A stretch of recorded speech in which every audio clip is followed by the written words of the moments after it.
Payment export proceeds کی جو payment ہے اس کے جو مختلف پروسیجرز ہیں اس میں سے ایک موڈ آف پیمنٹ جو ہے وہ ڈاکومنٹ اگینسٹ ایکسیپٹنس یا ڈی اے بھی کہلاتا ہے. D A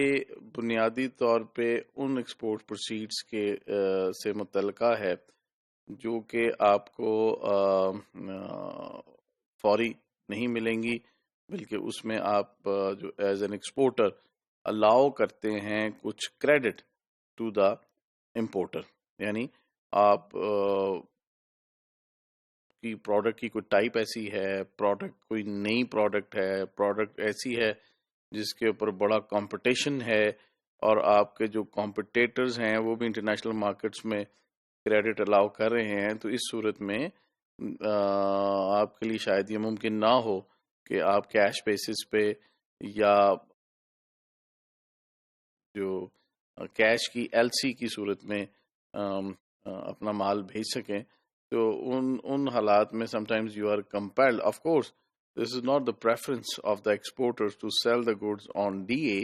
but keeping in view the contextual situation, یہ ممکن ہے کہ جو آپ اپنا کنسائنمنٹ بھیجیں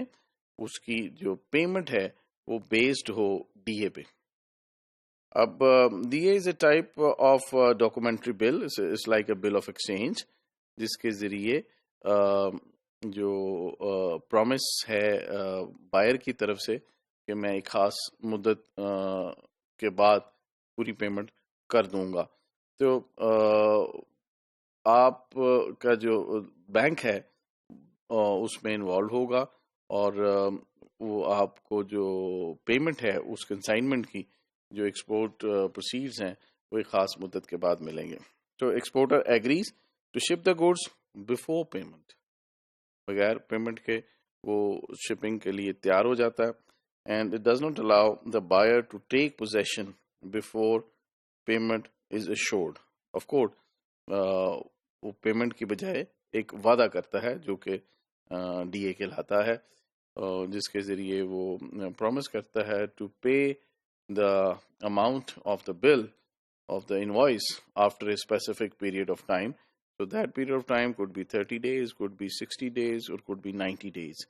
But this is a procedure which is also followed in the international markets for the credit payments, and it's called